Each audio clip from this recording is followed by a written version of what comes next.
भिडियोटी देखा पूर्व प्रथम चैनल को सब्सक्राइब करूँ पाखे बेल बटन टी दबाई दिंतु फल कि आपको सब भिडियो प्रथम देखा आ सहित हाँ भिडियोटी देखि सारापर भिडियोटी केमी आपंकर मतामत जनातु आ सहित कमेंट या जनातु आप कौ एरिया भिडियो देखुं जहाँफल आम जापर कौ एरिया आम भिडियो देखुं।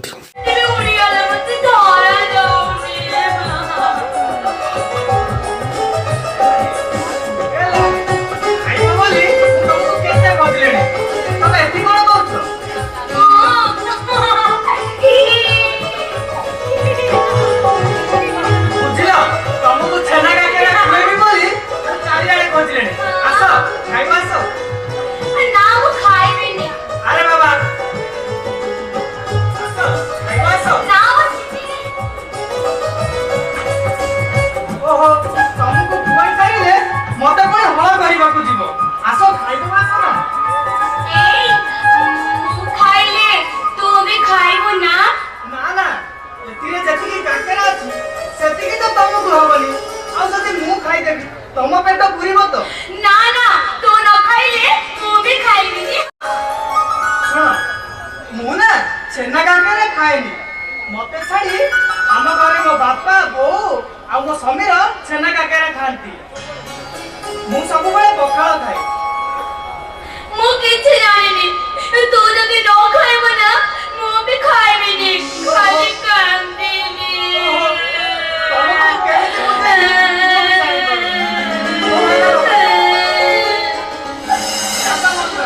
आसो मु भी तम संगरे खाइ तू खाइ त आसो दादा बोल तू खाइबो हां बाबा खाइबी ठीक अछि चल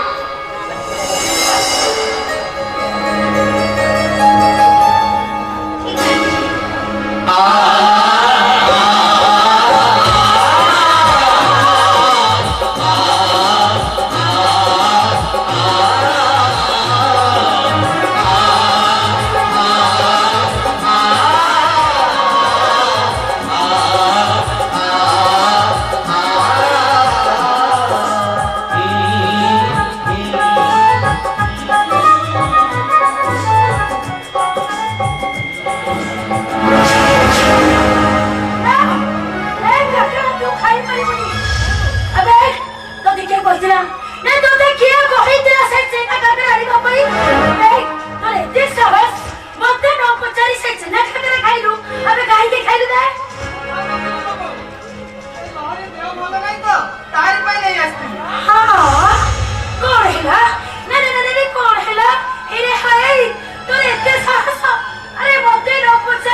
ହେଲାରେ କି ଡେରି ହେଇଯାଇଛି।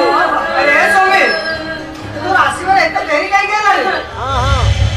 ଆରେ ତୁ ମତେ ଖବର ପଠେଇଲୁନି, ମୁଁ ତତେ ଯାଇ ନେଇ ଆସିଥାନ୍ତି। ବେଶୀ କଥା କରିବା ଦରକାର ନାହିଁ। ମମି, ଏଇଟା ଆଜି ମୁଁ କଣ କରୁଛି? ଆରେ କହନା ରେ, ସେ କଥା ଜମା କହନା। ଆରେ ଖଣ୍ଡ ତୁ ଜାଣିଛୁ, ଆରେ ତୁ ତ ଛେନା କାକରା ଖାଇବାକୁ ବହୁତ ଭଲ ପାଉ। ମୁଁ ତୋ ପାଇଁ ଛେନା କାକରା ରଖିଥିଲି, ହେଲେ ମାରି ମଶା ଚୋରି କରିକି ସେ ବାର ବୁଲି ସନ୍ତରା ଖାଇବାକୁ ଖାଇବାକୁ। ଆଚ୍ଛା, ଏଇ ଝିଅଟା କିଏ? ଆମ ଘରେ କଣ ଗୋଟେ ଚାକରାଣୀ ନଥିଲୁ? ନାଇଁ ରେ ସମୀର, ସିଏ ଚାକରାଣୀ ନୁହେଁ, ତାକୁ ମୁଁ ପାହାଡ ତଳୁ ପାଇ ଆଣି ଆମ ଘରେ ରଖିଛି ରେ। କଣ କହିଲୁ? ପାହାଡ ତଳୁ ପାଇଛୁ? ଆରେ ସେଇଥିପାଇଁ ପରା ଇଏ କାମ ଧନ୍ଦା ଛାଡି ଖାଲି ଆରି ପଛରେ ଲାଗିଛି। ଆରେ ତୁ ଜାଣିଛୁ, ତୋ ବାପା କୁଆଡେ ନିଷ୍ପତ୍ତି ନେଇଛନ୍ତି, ଏଇ ଝିଅଟା ଭଲ ହେଇଗଲେ ଆଗ ଦି ଜଣଙ୍କର ବାହାଘର ହବ। ଆରେ ବାଃ, ତାହେଲେ ୟା ଭିତରେ ଏତେ କିଛି ଘଟଣା ଘଟିଗଲାଣି। ମମି, ତମେ ଆଉ କାମ କରୁଛ କାହିଁକି? এই ঘরের যেতক কাম এইটাକୁ କରିବାକୁ ଦିଅ। এইটা କଣ ଘରେ ବସି ବସି ଖାଇବ? এইটাକୁ ଚାକରାଣୀ ବୋଲି ଠକେଇବୁ। ତୁ ଏମିତି କଣ କହୁଛୁ? ମୁଣ୍ଡ ଠିକ ନାହିଁ। ସିଏ ଯଦି କାମ ଦାମ କରିବ, ଭୁଲ ଭଲ କରିବନି। ତୁ ଚୁପ କର। ଆରେ ଦେଖୁଛୁଟି, ଦେଖୁଛୁଟି, ଆରେ ଆକୁ କହିଲେ ଏଇଟାକୁ କେମିତି ପାଠି ଯାଉଛି। ଆରେ ତୁ ଆଜି ହଳ କରିବାକୁ କାହିଁକି ଯାଇନୁ?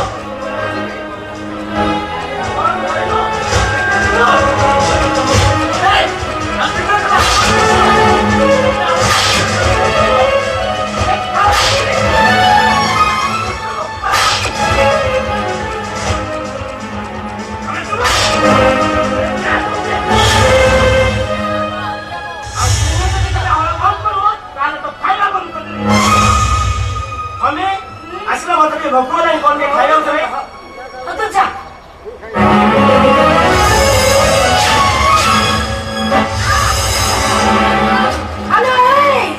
କଥାରେ ନାହିଁ ଛିଲା ଛତୁ ଲେଖ ବରସିଲେ କେତେ ତୁ ଭୁଲୁ।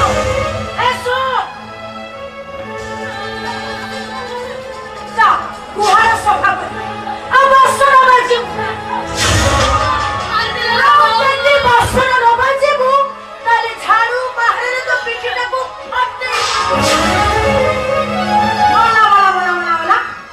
ଏମିତି ଚାହିଁଛୁ କଣ ବା?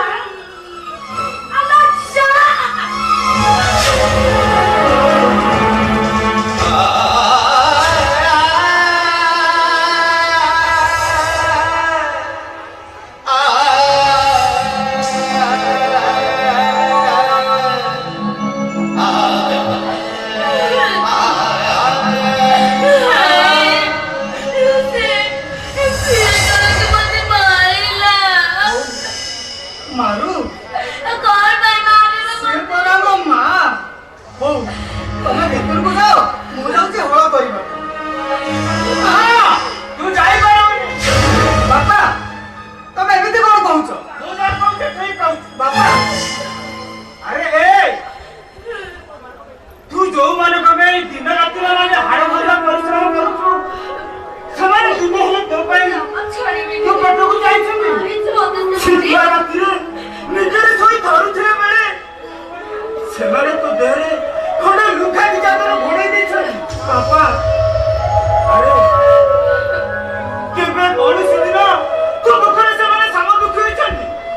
ତୁ ରୋଗରେ ପଡ଼ିଲେ ଔଷଧ ନ ପାଇ ଦେବା ତ ଦୂର କଥା, ତତେ ଆଉ ବୋଲି ବନ୍ଧୁ ଟିକେ କହିନାହାନ୍ତି। କିନ୍ତୁ ତୁ ତୋ ଜୀବନକୁ ବାଜି ଲଗେଇ ଖଟୁଛୁ କଣ ପାଇଁ? ବାପା, ସମସ୍ତଙ୍କ ଦୁଃଖରେ ଦୁଃଖୀ ହେବା ପାଇଁ ସେ ଭଗବାନ ତାପରେ ମତେ ଜନ୍ମ ଦେଇଛି। ମୋ ବୋଉ ଆଉ ସମୀର ମୋ ଉପରକୁ ହାତ ଉଠେଇଦେଲେ ବୋଲି ମୁଁ କଣ ରାଗ ରଖିବା ଘରେ କାମ କରିବିନି?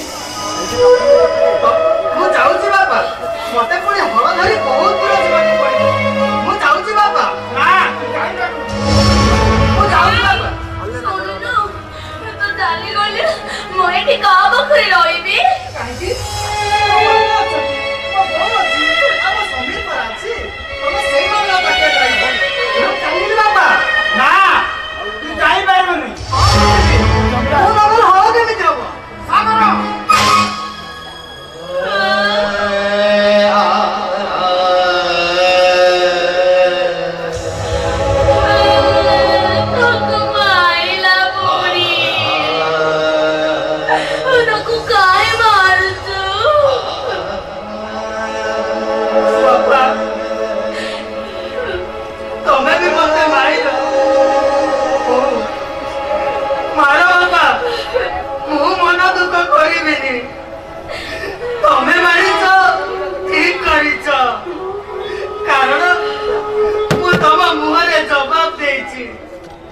मारो बापा आहुरी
Atas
କିଛି ଲାଭ ହେଲାଣି ଭାବୁଛ? ଥାନାକୁ ଯିବାଟା ବୃଥା ହେଇଗଲା। ମୋ ସୁଦେବଟା କଣ ବେଲାନ୍ସ କରିବନି? ଏବେ କଣ ହବ ମୋ ସୁଦେବର ଅବସ୍ଥା? ଥାଉ, ତାକୁ ବେଲ୍ ଆଣିବା ଦରକାର ନାହିଁ। ସେ ଚୋରି କରିଛି, ସେ ଦଣ୍ଡ ପାଇବା ଉଚିତ। ଏଇ ତମେ ସେମିତି କୁହନି, ସେମିତି କୁହନି ତମେ ମୋ ସୁଦେବକୁ ବେଲ ଆଣିବା ପାଇଁ ବ୍ୟବସ୍ଥା କର। ତାହେଲେ ସେ ଯେମିତିଆ ପିଲା ଦୁଃଖ ସହିଲ ପାଇଁ କିଛି ନାହିଁ କିଛି କରିଦବ।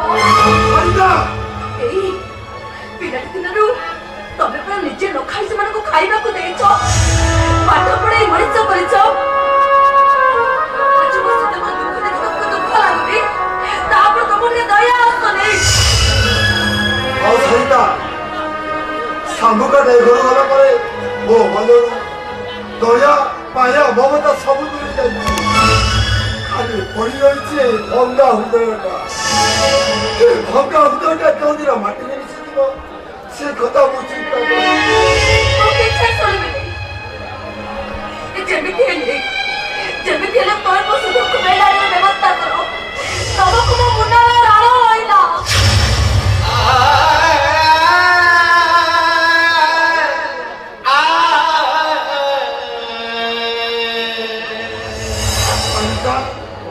ଶେଷରେ ତାକୁ ମୁଣ୍ଡରେ ପକେଇଦେଲ।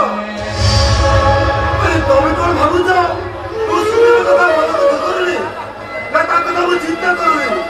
ସୁଦେବକୁ ବେଲ ଆଣିବା ପାଇଁ ଓକିଲ ପରାମର୍ଶ କରି ଆସିଛି, କିନ୍ତୁ ପୁଣି କଣ?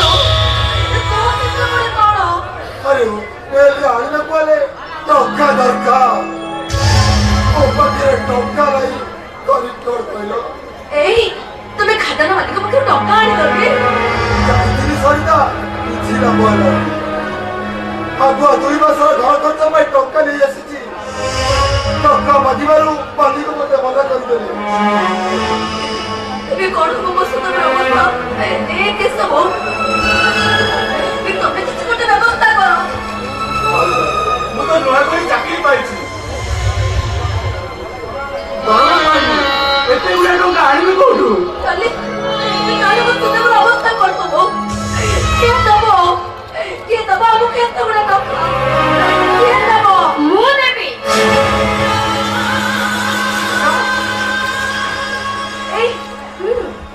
ଏଇ ଦିଶା ତୁ ସତ କହୁଛ? ମୋ ସୁଦେବକୁ ବେଲ ଆଣିବା ପାଇଁ ତୁ ଟଙ୍କା ଦେବ? କଥା ଉପରେ ତମର କଣ ଭରସା ନାହିଁ?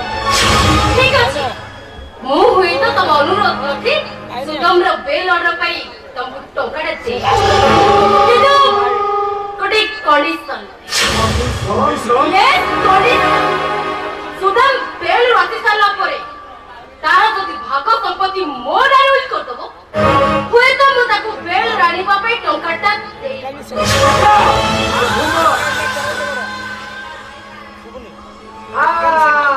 ଏଇଠି ପଦେ କଥା ମୋ ମା କହିଲା। ମଉସା, ଆଲୋ ମା, ହକ ଟଙ୍କା ଖର୍ଚ୍ଚ କରି ପାଠ ପଢେଇଛି। ତୁ ଯଦି ଠିକ ସମୟରେ ଠିକ କଥା କହି ଏମାନଙ୍କ ତାହେଲେ ସେ ପାଠ ପଢାও ମୂଲ୍ୟ କଣ? ଆଉ ତୋ ପଛରେ ଟଙ୍କା ଖର୍ଚ୍ଚ କରିବାଟା ଠିକ।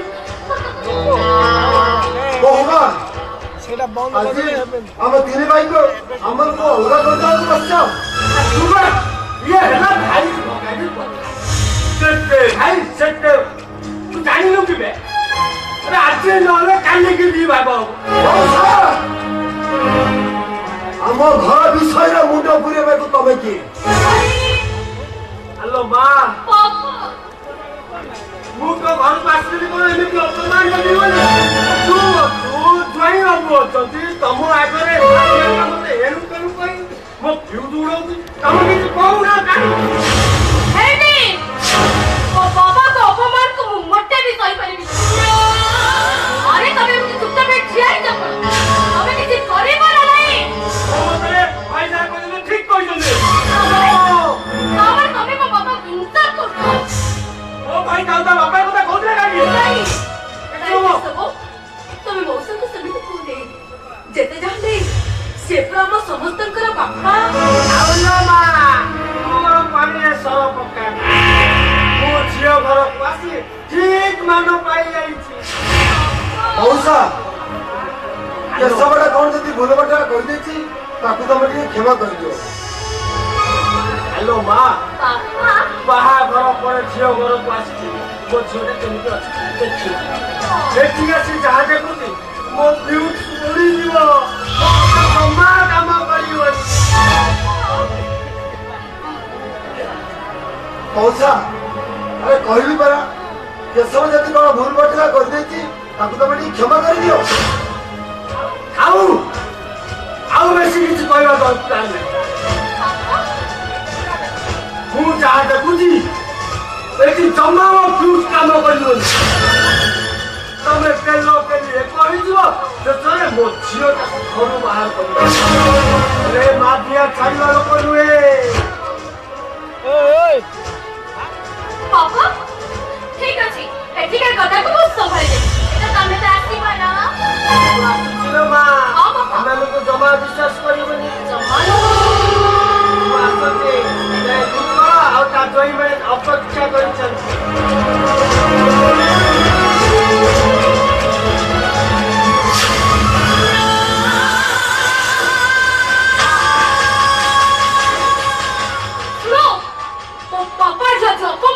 ଚାଲିଗଲେ ପରେ ସୁଦେବ ବେଲ ଅର୍ଡର ପାଇଁ ମୁଁ ଗାଡ଼ି କୋଉଠି କେମିତି ଯାଇପାରିବି?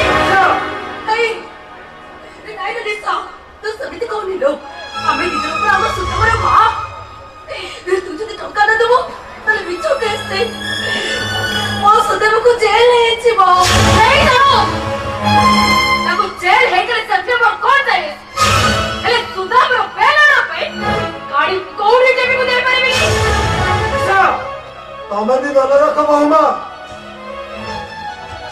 ତମ ଠାରୁ ଗୋଟିଏ ଟଙ୍କା ନେବି ମୋ ସୁଦେବକୁ ବେଲ ଅର୍ଡର ଆଣିବାକୁ ଚାହିଁବି। ମୋ ଭାଇକୁ ପଛରେ ଜେଲ ହୋଇଯାଉ, କିନ୍ତୁ ମୁଁ ବଞ୍ଚି ଯାଉ ଏ ଘର ଭାଗ ସମ୍ପତ୍ତିକୁ ମୁଁ କେବେ ଅଲଗା କରିଦେଇ ପାରିବି।